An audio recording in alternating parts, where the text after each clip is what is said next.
and welcome to the last episode of James Montreal Beer Review Season 3. Now, this is the 20th episode. Season's over. The next one's coming shortly. And I decided to pick a beer and review a beer that's not only new to me, and it's also going to be exciting and complex and acclaimed, essentially. So, I've heard many good reviews of this beer, so and I've had this bottle for quite a few months, actually. This is Old Engine Oil from Harviestoun brewery in Scotland. I didn't actually know, but a few months earlier, when I was away for my summer travels, they started selling this one in Montreal. So even though this one's from Toronto, if I like this beer, I have a slight feeling I might. I'm going to have access to it, so isn't that exciting? This is an old ale from Harviestoun in Scotland. As I said, these are the guys who brought you the Bitter and Twisted, and they also make different beers. Including the Ola Dub, which is a vintage cask version of this beer. Essentially, they age it for many years, producing even more complexity and character. It's 6% ABV, which is, even though for North American craft beer drinkers, this is nothing out of the ordinary. But for Europe, for British Isles, it's considered a strong beer. It says it's viscous, chocolatey, and bitter. It's a 330 milliliter dark brown glass bottle. Looks very nice. Features the nice crown cap of Harviestoun with a mouse on it. And let's read the back label now. Harviestoun's original master brewer, Ken Brooker, spent much of his early life crafting wooden design prototypes for the Ford Motor Company. This black, viscous beer reminded Ken of thick, gloopy car engine oil.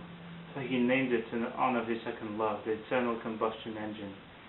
Wickedly smooth, the strong dark beer with its chocolatey flavour leaves a bittersweet aftertaste to savour.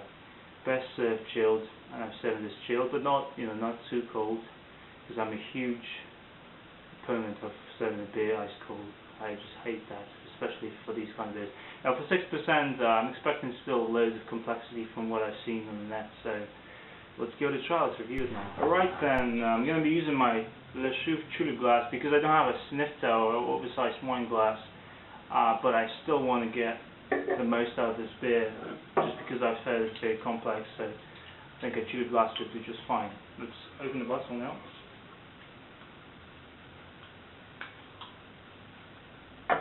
And give it a pour. Of course, I have to be really careful not to pour it too viciously.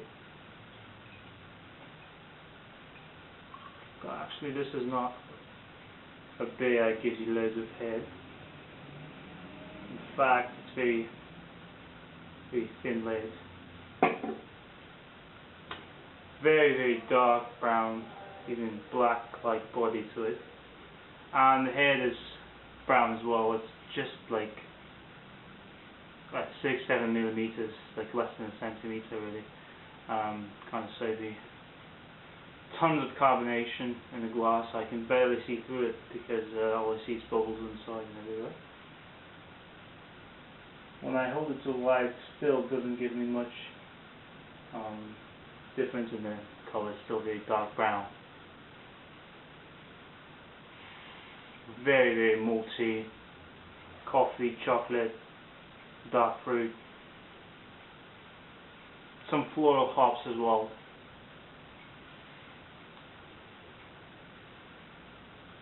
Actually, when I was pouring this, I noticed that it is kind of viscous as well, so it's definitely probably going to have a fuller body to it. But I can't really say anything else about it.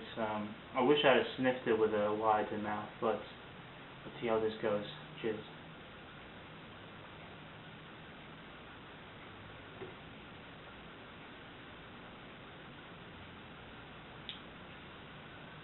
Very good.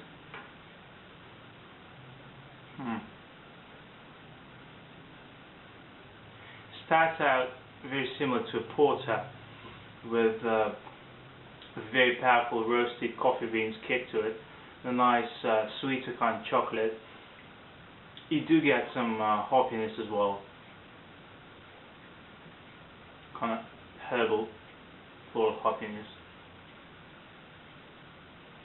And then in the finish you get a little bit of the alcohol kick. I'm kind of surprised. 6% ABV, so shouldn't be that apparent, but actually I could taste it quite a bit. Let's give it a little swirl, see if we can get more of it. Very tasty, very balanced sweetness, loads of malts, some hops, the nice bitter dark chocolate finish, very nice and lingering.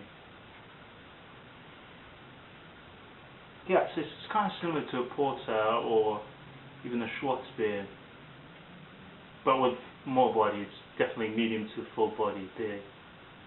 The carbonation is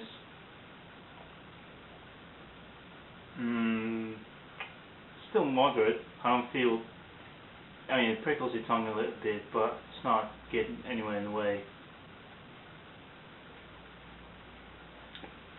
Nice enjoyable beer, full bodied, very malty and dark. I'll get back to you in a sec. And I'm back with Old Engine Oil. It definitely opens up as you drink more of it, as it warms up, as you swirl it around a little bit. Of course, when you use these kind of tulip glasses, with these beers, not with the Belgian beers, you get huge heads, but with old ales you're probably not going to get much at all. I barely see any. There's some lacing, but the good side, good part of it is that I was able to enjoy the aromas to the fullest, and the beer opened up. So very, very powerful, bittersweet, chocolatey and coffee base in the taste of it, as well as nice hoppiness. Just even though this beer is all about the malts, and I think, I might be wrong, but I think the yeast strain they use is very interesting, and it kind of produces that robust kind of flavour to it. Finishes bitter and sweet at the same time, bittersweet. Basically everything they describe in the bottle is true. It's black, it's wickedly smooth, that's quite true. The mouth feels very nice, carbonation drops, and even in the beginning it wasn't nowhere near being too much. It's chocolatey and it's bittersweet, and it's quite viscous as well.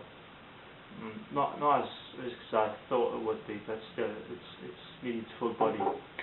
As far as the drinkability goes, for 6% ABV, this is a very drinkable beer. It's not too bitter, it has enough sweetness, but it's not on the too sweet kind of side. It gives you a bit of an alcohol kick at the finish, but actually as you drink more, it kind of fades away and it doesn't bother you at all. So yeah, you can put a few of these bottles down quite easily, especially considering these are small bottles. So yeah, another good, great beer from Harviestoun. They're a younger kind of brewery from Scotland, but they're doing a very, very good job at what they do. And I'm definitely looking forward to finding the the single malt cask aged version of this beer someday, if I can find it, of course. I forgot to mention, this is actually an award winner from Great Taste Gold 2008, so very appropriate. I appreciate beers that are awarded for good cause, So as far as the grade goes, I'm going to give this a 9 out of 10. It's a very, very good beer. Probably not perfect for me, but certainly world class. Very complex, balanced. Definitely want to savor and sip on. I forgot to mention, actually, it develops a little bit of that port wine quality. If you take a small sip, roll it around your tongue in the mouth, you definitely get that nice strong port aftertaste, I think. Other than that, that's all I have to say. Does it for the season 3 of the Montreal Beer Review. Thanks for staying with me, for tuning in. If you recently subscribed, I've been getting quite a few new subscribers, so cheers to you guys. I appreciate that. And season 4 is coming shortly, and I'll be making a real preview about what's coming next and which beers you should expect and what's going to be new. But for now, cheers, that's all.